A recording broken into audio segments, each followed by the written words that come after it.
And right now we'll take you out to the soccer tournament in Cary, where they're holding a news conference right now about those allegations of racial slurs being used in a game yesterday. And the reason why is because, as I said earlier, the topic of conversation is much bigger than football, you know, and it's not just people of ethnicity who are dealing with this issue.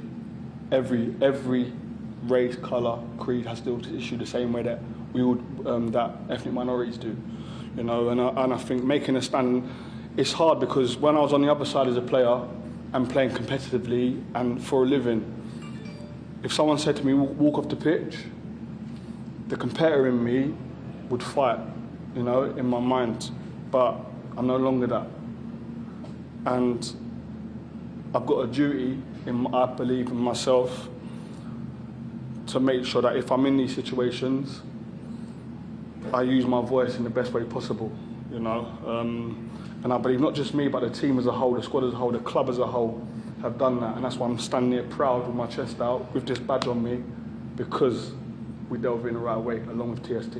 Anton, it's such a secondary thing. I'm curious if you guys put any, you know, the way it was resolved, where the game was abandoned and neither team got any points, you guys effectively got eliminated, albeit from a friendly tournament, obviously. That crossed your minds at all? Were you guys satisfied with the outcome in that way? Yeah, 100. That's why we played today. You know, yeah. As I said, that was definitely a possibility that we might not have played today if the outcome was different. But what we just done there today, regardless of whether we went through or not, we put in a performance today. Not just for ourselves, not just for our families who are watching back home, but for the West Ham fans, the US West Ham fans, the American West Ham fans that have travelled, and some of the British fans that are here as well who have travelled. You know, we put in a great shift for them today, and it was only right that we showed resilience, because to deal with stuff that happened yesterday, you have to show resilience and you have to show togetherness. You know, and that's what we've done. We've dealt with it off the pitch and we've dealt with it on the pitch. And there's no bigger statement than that. Can I just ask you a quick one about the format itself? I mean, the rules, the 7-a-side, target scored, that sort of stuff. What'd you make of it? It's all very different, you know? Are you excited about it?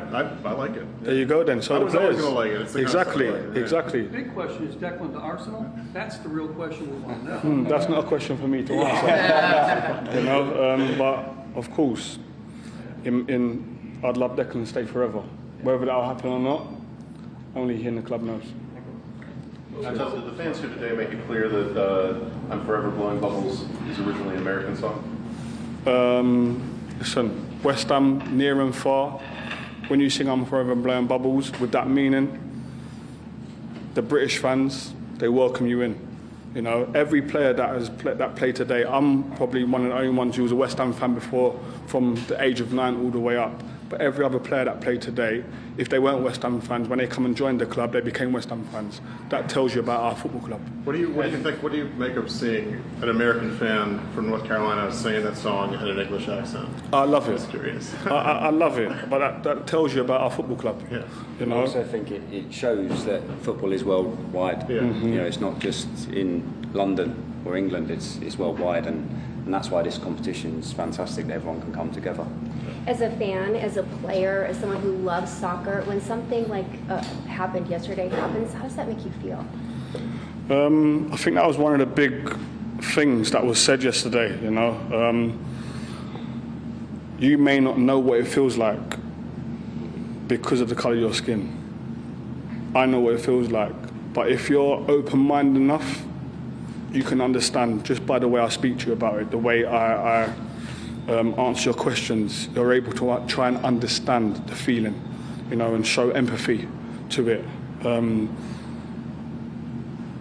But as I said, we're a resilient bunch of players who, because of the right outcome, and that's solely down to West Ham, our staff here, and TST as an organisation, that the right outcome prevailed, and we was able to go and do the business on the pitch and show that although the topic of conversation is bigger than football, football is still the winner. So I was just going to say, you a special mention, obviously, to Mo as well. They were brilliant as well, and obviously we joined in with the knee, and even afterwards, you know, special mention to them. I think they handled everything as well, really well. And every club that was here, that's in this tournament, were willing to roll with whatever we was going to do. You know, if we weren't going to play no more, there was support there from every single football club that is here in this tournament, and that just shows you the solidarity and what solidarity can do. Was there any outreach from the Dallas club after the incident happened? Pardon? Was there any outreach from Dallas, players or representatives other than the player in question? I think they wanted to have a conversation, but I think it was only right that the powers that be, which is TST, they deal with it, and it gets dealt with in the right way. I think to counteract something, there has to be deterrence, and TST have sent out a strong message that any form of discrimination, racism and other forms of discrimination is not tolerated in a tournament like this. And because of the repercussions of what's happened to Dallas, I hope people next year understand and realise the repercussions of saying such things, and I hope it is home. Last question just here. Anton, you mentioned that TST or other leagues can take notice of what the sort of decision that TST made. We saw how La Liga mishandled the Vinicius Jr. incident, many incidents actually. Is football at the highest level closer to bridging that gap, or are we further behind in terms of finding solutions to racism? I think just the fact that you've mentioned what happened with Vinicius Jr. tells you that we're so far away from it.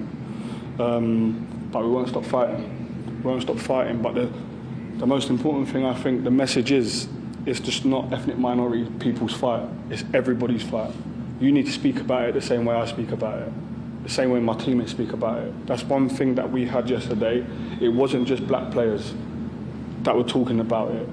It was players who were white, like Java, Elliot Ward, Jimmy Walker, coming forward and speaking before me, before Colin Cole.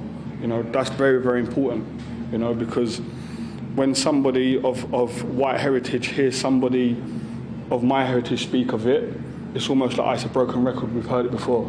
But when you hear it from somebody who looks like you, it makes you take note. So I think everybody needs to come together and fight as a collective. And if we do that, football can be it's hard, but football could be the catalyst for change in society. But society's got to want to change with it. Okay, guys, thank you. Cheers, thank you.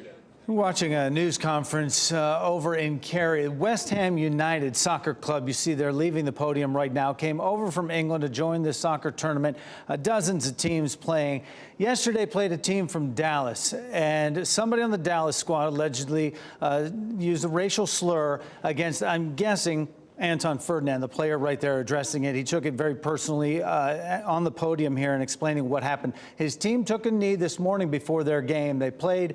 They were eliminated from the tournament. But the conversation started last night with Dallas when this whole thing went down, talking with the soccer tournament officials there. They removed the Dallas soccer team from the tournament amidst this racial slur and moved forward from there, addressing it and in solidarity with the players taking a knee and all the players in the tournament agreeing that this is how that they would move forward. So a big, big uprising and now how it's come to an end here.